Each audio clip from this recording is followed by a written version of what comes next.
Bado tupo katika ofisi Mheshimiwa mbunge wa jimbo la Ukonga Shingo Bakari Shingo, mzazi wetu kama nilivyosema awali, au mlezi wetu, rafiki yetu, ndio maana tumefika hapa kuweza kuzungumza mengi sana. Shingo Bakari Shingo, miongoni mwa vilio vya wana Ukonga ni vivuko vya SGR.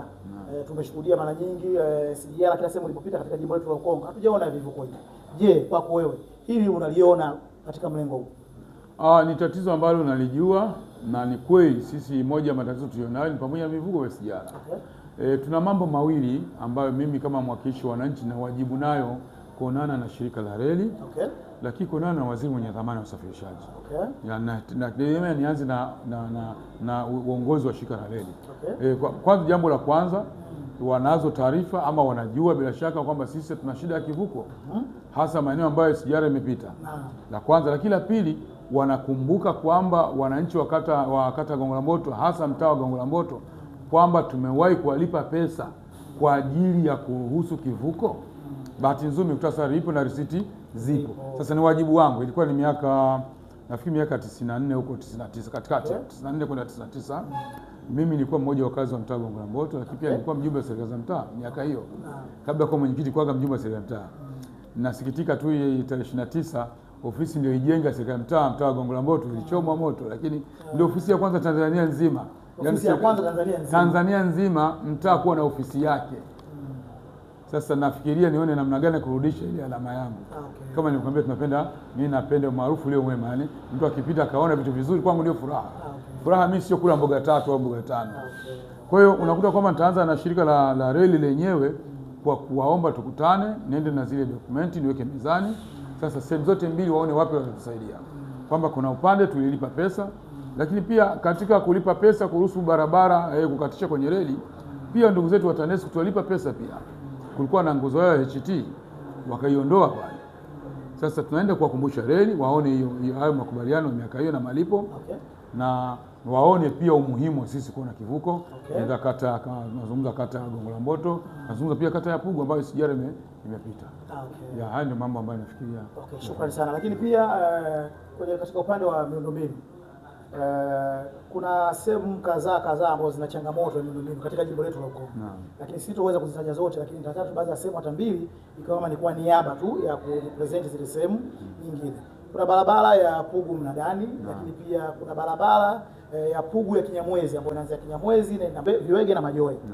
Kwako wewe sasa Shingo Bakari Shingo, sasa kwa ujumla katika changamoto hii ya miundombinu ni namna gani sasa unaenda kwenda kulipambania jambo hili ili wana Ukonga waweze kufanya mambo yao, kufanya biashara zao ndogo ndogo au biashara kubwa, lakini kupitia katika barabara ambazo ni rafiki katika mitaa yao? Barabara ni sehemu ya vitu muhimu sana katika jimbo letu la Ukonga.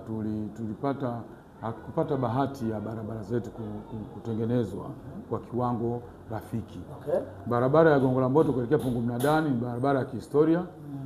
Na kumbukumbu zangu kama ziko sahihi, naamini hata barabara ya Kinyamwezi kuelekea Majoe nadhani ulishia kupita kwenye ile barabara kipindi kwenye kampeni zako. Ninazijua hizo barabara. Okay. Mimi natoa Kigoma, lakini ukanda huu wa Gongo la Mboto Ukonga ni zaidi miaka 33 sasa. Okay. Kwa hiyo utaona jinsi gani mimi kwa ninapozungumza mkazi wa kweli Uswazi, mimi niseme watu inamaanisha barabara ya Pugu Mnadani ni sehemu ya barabara ambazo naenda kushawishi mamlaka.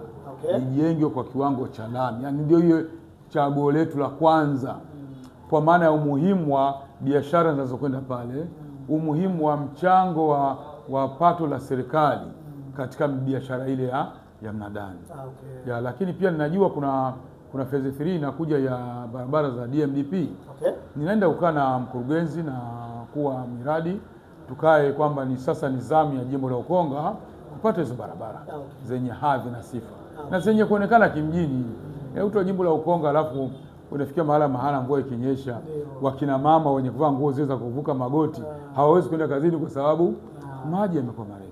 Na wakina mama hata wale wanao nguo zinashika kwenye magoti inalazimika watu wengine wasipandishe sana, lakini wakiwa ni watu wanapata na aibu unakuta watoki. Lakini hata pia inaongeza gharama za usafiri, kwa sababu hata mabodaboda nao hawapiti pale. Kama alikuwa anaweza kutumia mita 200 kutoka kwenye barabara ya lami kufika kwenye makazi ya mtu, atalazimika azunguke atumie pengine mita 500 hadi kilomita 1. Kwa hiyo gharama pia zinafanyaje? Zinaongezeka. Yaani wajibu wangu sasa kwenda kukaa na mamlaka. Okay. Kueleza kwamba kutokuwa na barabara inaharibu uchumi kwa wananchi wetu na kutia maskini zaidi. Okay. Yeah. Bado tupo ofisini kwa Mheshimiwa Shingo Bakari Shingo ambaye yeye ni mbunge wa jimbo la Ukonga. Wananchi au wakazi wa maeneo ya Ukonga wameomba kumpa ridhaa kwa ajili ya kwenda kuwapambania, kwa ajili ya kwenda kubeba changamoto zao na kuzipeleka sehemu husika kwa ajili ya kwenda kutafuta manufaa ya wana Ukonga.